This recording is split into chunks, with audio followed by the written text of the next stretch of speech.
What's up, guys? This is Teddy. Welcome to my YouTube channel. In this video, we're going to be doing Fizbo scripts, Fizbo prospecting, and Fizbo appointments with the legendary Elijah Privette out of Rock Hill, South Carolina. Elijah is a 22-year-old real estate agent, and the amazing thing about Elijah is that he currently has, I think, 3 listings, or 2 of them are under contract. It's a really hot market right now. But the amazing thing is that Elijah only prospect Fizbos. He has many successes with it, and he's very consistent. And the craziest part of all is that he has his own unique way of prospecting, and he's got very in-depth knowledge. So I figured I'd bring him on the channel today, and we're gonna jump straight into it. We're gonna talk first thing about number 1. Elijah, what do you do when you first wake up in the morning, and how do you actually go about lead generating? Like, what are your first thoughts when you are beginning to lead generate? First things first, I wake up. I don't like mindset, but I kind of get my mind right, drink a cup of coffee, kind of wake up, and then I come in here, I come get on the phones. I bust out the phones. How long do you prospect for? I guess that's a good question too. You use Mojo Dollar. I know that you use Mojo Dollar. I'm a big fan of Mojo Dollar. Oh, by the way, plug for Cole Realty. If you'd like $300 off a subscription to Cole Realty and you need cell phone numbers, I'll leave a link down in the description. But you prospect, I believe, for around 3 hours a day. And is that all just Fizbos, or is that absentee owners, or what is it made up of? I prospect pretty much everything for the most part. I'd say I prospect FSBOs. And as far as my calling time, I generally call from 9 to 11 and from 4 to around 6. In your opinion, is there a certain time of day that you think that cold calling works better, or what are your opinion, or what time do you seem to have the most success with FSBOs in particular? I honestly feel like you're going to get different animals at different times. You might reach people in the morning that you don't reach in the evening. You might reach people in the evening that you don't reach in the morning. Generally, I get better luck in the evening. However, I think, just get on the phones and call. The biggest question that I think people have with Fizbos is, what's the first thing that you say when, I think everybody knows how to dial Fizbos, but what's the first thing that you say when you are actually hear the person pick up? Or what's your script, and what kind of break down your script and how it goes down? I just basically, hello, and I say, Teddy. Okay. Teddy, this is Elijah Privette. I'm with Fathom Realty. I'm calling about your house for sale. Is it still for sale? Yes. Yeah. Basically, I think a lot of people get way too wrapped up in the very beginning of the cold call, but you basically as soon as you hear the name, you call them by their name and you ask them if the house is for sale, and that's pretty much how it works for you. There's no crazy magic or anything. You're just straight calling them. Yeah, it's still for sale. Sometimes it's relisted with an agent. It's already listed. You want to make sure it's not listed with an agent, Is it still for sale? Okay, so you've got those knocked out. So what is your question after that? Or what do you go into after they say, yes, it is still for sale? Great. What will you take for it? What will you take for it? Okay. That's one of the unique things. I believe that before I met you, I didn't really hear anybody use that script. And what is it kind of about that particular question that really answers a lot of questions and is great as a script itself? Basically, during the call, I'm trying to figure out price and I'm trying to figure out motivation. And that question, sometimes, hey, it's listed for 100,000, but hey, maybe they'll take 90 or 95 for it. That's important. I think so too. So after you've got the price nailed down, when somebody answers the price, is there a certain price that you won't take? I kind of get the vibe that you're trying to gauge how lukewarm they are in terms of, could they use your services? I think that that's an important thing to break down too, is you kind of answer that question to see, are they asking way too much? That's another important thing about Fizbos, is because some people just have totally unrealistic viewpoints, and obviously that could be broken down, but is that very important to ask that question because you're trying to figure out where they are in terms of the price? Or Yes, definitely, definitely. I'm trying to see, how realistic they are. Can I get them what they want at the end of the day? If they're within five, maybe maximum 10% of what I want, then yeah, we can talk. But if the house is listed, if it's going to sell for 100,000, and hey, they want 200,000 for it, then that's probably not going to work out. Okay, and do you immediately get off the phone with them, or do you kind of say, I can't work with you, or do you just still keep going and kind of. I go on with my script, and so next in the script is, well, how soon do you want to sell it? Okay. I'm trying to see, their motivation there. Sometimes they'll spill their deep dark secrets. Sometimes they won't. I think, Um, yeah, I think that too. I think when you first get on the phone with somebody, it's, there's a guard there, but as they kind of get to know you a little bit and you've asked questions and you've listened to them, people like being listened to. It's always in sales, it's not about you, it's about the other person. And when you yeah. listen to people, people are way more likely to spill deep dark secrets. And you really will be surprised about what exactly a Fizbo will tell you. And Mhm. what is okay? So we just broke that down. What is your next? What's next In after the that? script, after I've said those two questions, what we take for it, how soon do you want to sell it? Then I kind of go into the house. I'm building a little bit of rapport on the phone. I'm kind of letting them start rambling on me. Mm, And so, hey, is your home in pretty good shape? I ask stuff about the ad, what I'm seeing it from, how's the roof, how's the HVAC, get them talking. And while I'm doing that, I'm actually searching on the MLS for comps to see if I can kind of get them what they want. I'm looking at how much they bought it for, mortgage, all the information. Okay, so another important thing is that you're not doing the research, and this is what I used to do before, like when I was a newer real estate agent. I would be researching that information before, but it makes sense to do the actual researching while you still can, and you can get really good at pulling up all the mortgage information, Hmm. and you can get really good at actually pulling up the title for the property. Yeah. Yeah. Get that basic information, just a general idea to see if you can actually get them what they want for it. Okay, and why are you exactly pulling that information? Is there a particular reason that you're pulling that information, or how are you going to use that for the actual getting the actual listing? I mean, if they're underwater, they're pretty motivated. But mostly it's comparables to see if I can actually get them what they want. Okay, If I can that make the numbers make sense. nice. Okay, and then that's going to segue into your actual close. Your actual close is Yeah.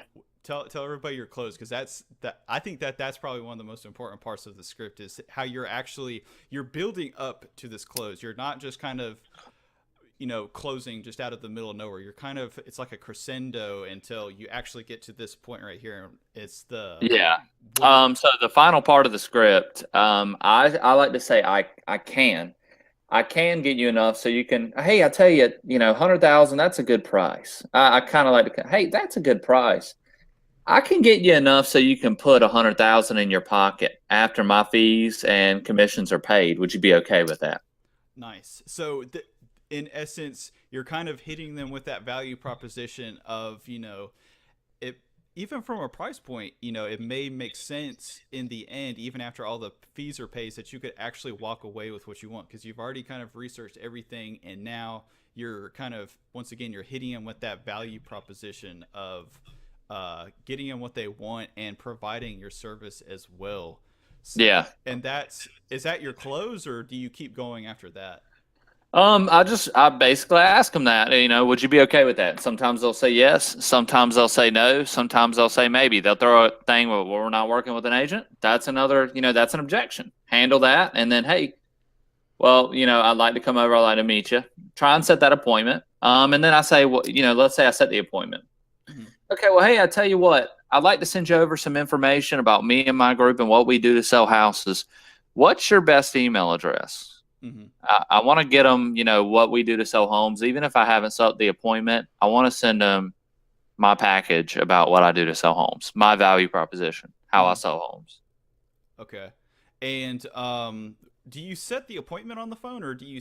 so you obviously you're going to have to go on the listing appointment, not unless it's like an absentee owner or something, and but that we'll leave that for a different video. So you're going on the listing appointment, and so you've sent of your email and you go on the listing appointment. They're already familiar with you. You've stated your Yeah. value proposition.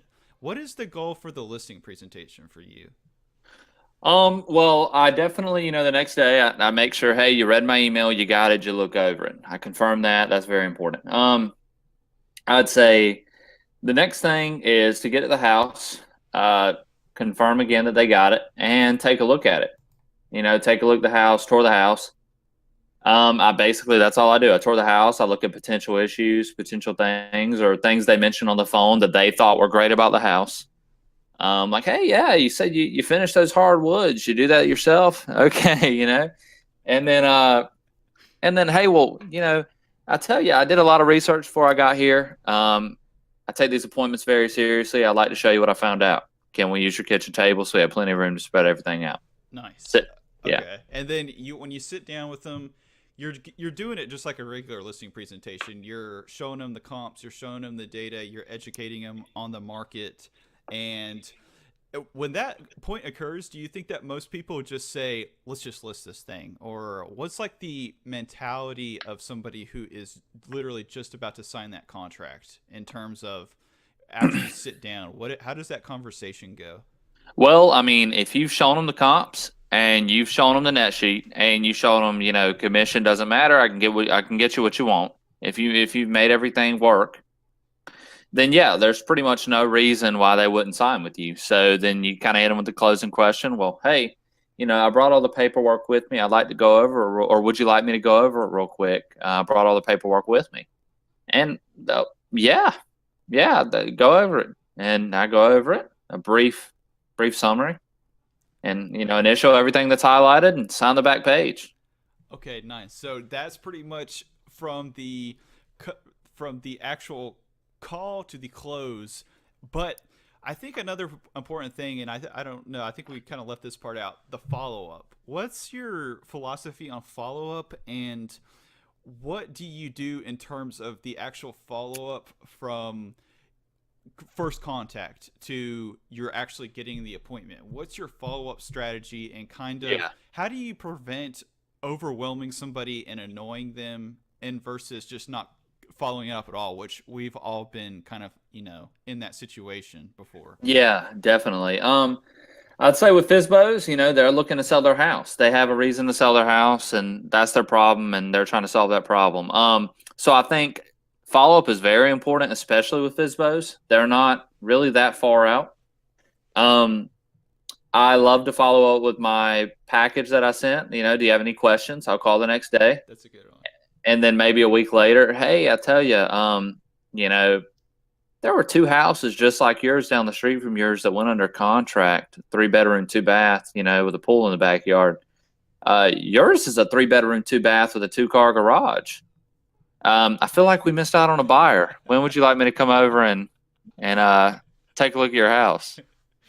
Nice. Okay, so do you ever feel like you're annoying people though? Because when I was first in real estate, I think you kind of feel like you're like pushing, or you kind of mentioned this before. What's your idea on being pushy, like I aggressive? think that to some extent you have to be a little bit pushy, but don't cram it down their throat. Don't blow their phone up every day. I had one guy, he called me every day for like 2 weeks, and I was like, man, I ought to bought your product, but you You killed just me. overdid it. Yeah, you just overdid Yeah. it. There's a fine balance, but I think that most people, would you agree, that are just kind of, they err on the side of not calling enough.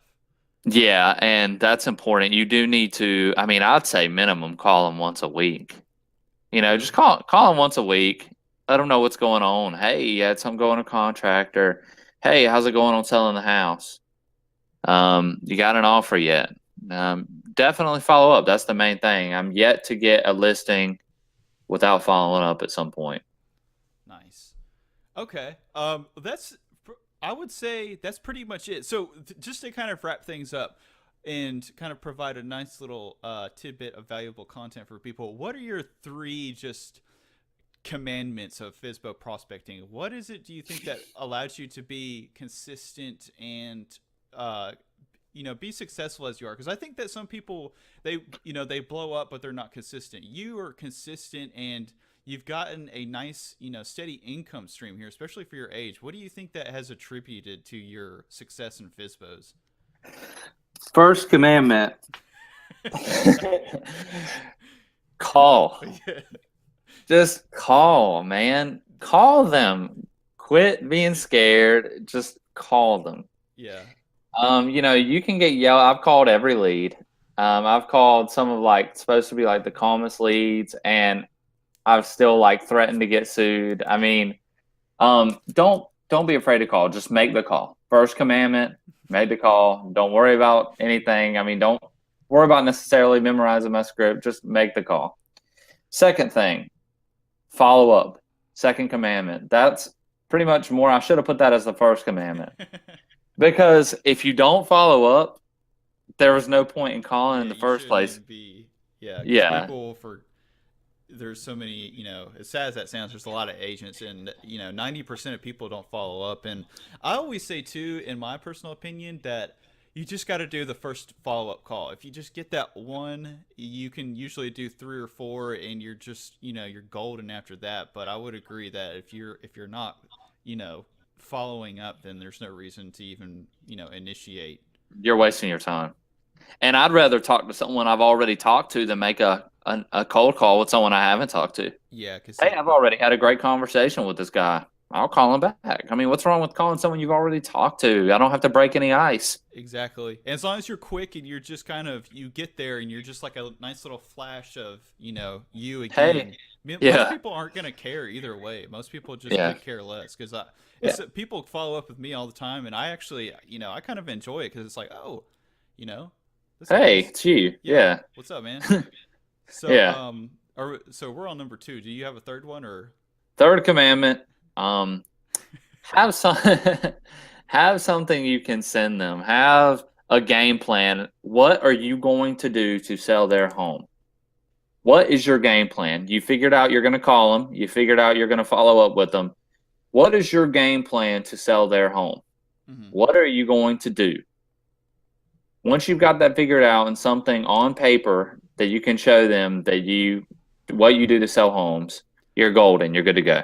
Yeah, mine is why I'm good at selling homes. And then I break through exactly what I do, because a lot of times I think in real estate, and especially listing houses, people think that real estate is like a giant dog and pony show, and like there's other agents aren't showing exactly what they're doing to sell homes, and many people kind of feel like, weirded out, be like, oh, what exactly are you going to do? Because That's why Fizbo's went Fizbo in the first place. Exactly. They don't see the value in it. And if you can, show them your marketing, and you can show them, the pictures, and you can show them the Facebook ads and everything else. I mean, I think that really does impress people. And I think that there's, Definitely. whether you do it by email or whatever, that's good. Okay. Yeah. Well, Elijah, we're running out of time here, but I do appreciate you coming in and doing this video today. Elijah actually has a YouTube channel of his own, so make sure to check out his YouTube channel. Make sure to leave a couple likes while you're there too. Make sure to like this video. Make sure to leave a couple comments, because it really helps out. But anyway, I hope that you guys enjoyed it. Make sure to make sure to hit that like button. And as always, thank you for watching.